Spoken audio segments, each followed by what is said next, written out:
I'm Josh Simons. I'm 34 years old. I've been living down in Bournemouth since I was 19. Most recently we have 4 different businesses that myself and my business partner Steve run in the area. Chicken&Blues is our restaurant group.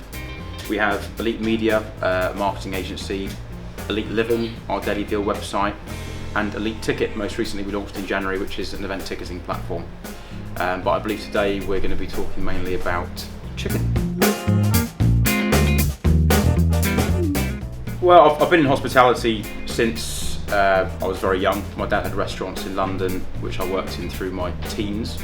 Whilst my friends were out enjoying themselves at the weekends, I was in the kitchen peeling Brussels sprouts, doing my apprenticeship with my dad. Moved down to Bournemouth, he opened up Cafe Shore in Sandbanks, and I worked a bit there. And then we went and had a stream of different restaurant, nightclub and event concepts in the area. So I've always had an affinity with hospitality. Wanted to get out of the nightclub business 3 or 4 years ago due to a number of reasons, namely I was married with 2 kids and I was getting home at 5 in the morning from the clubs. Loads of licensing issues and all kinds of negative stuff that I wanted to get rid of really in my life. And I got together with a couple of mates and we thought, why don't we launch effectively a posh chicken shop concept. And I was kind of underwhelmed, whilst being a fan of chicken and Nando's and all those kind of concepts around the UK. The high street chicken concepts were kind of fried and not particularly good products, cheap, bad quality. I thought let's try and launch a posh chicken shop concept that people could have an affinity with, grow a nice brand. And we launched our first one in Boscombe, which is where we are today, about 3.5 years ago.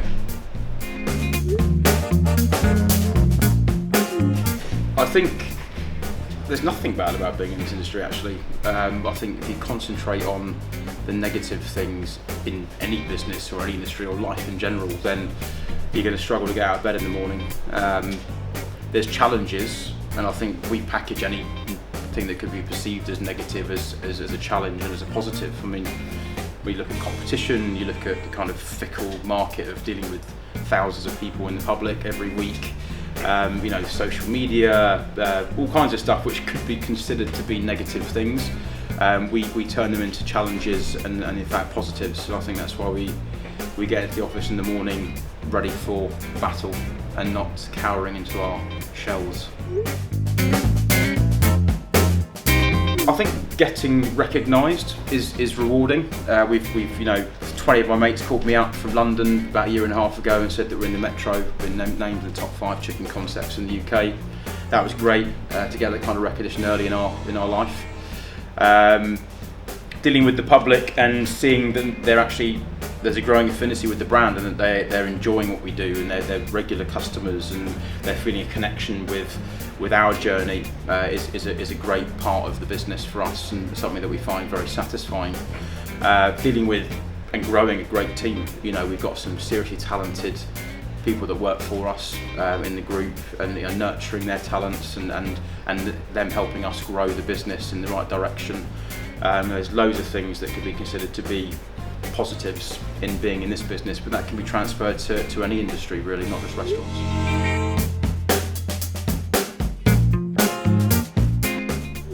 I could give you 50 reasons why you shouldn't bother getting into any business as an entrepreneur, but I think if you've got the nuts and bolts about you and you are prepared to do the hours, prepared to take a lot of flack, be thick-skinned, see things as challenges where others wouldn't, and others would kind of look to get out of the industry. Be prepared for a long fight over many years and understand that what I've realised myself over the years is that businesses and brands are built over many years. They're not built overnight, and during the 5 or 10 year process it takes to build a successful business, you're going to have multiple times where you probably will think you might be going bust, think that you don't want to do it anymore. Everyone's telling you should jack it in. But yeah, I think having that kind of marathon, not sprint mentality is the best advice I'd give to someone getting into any business really.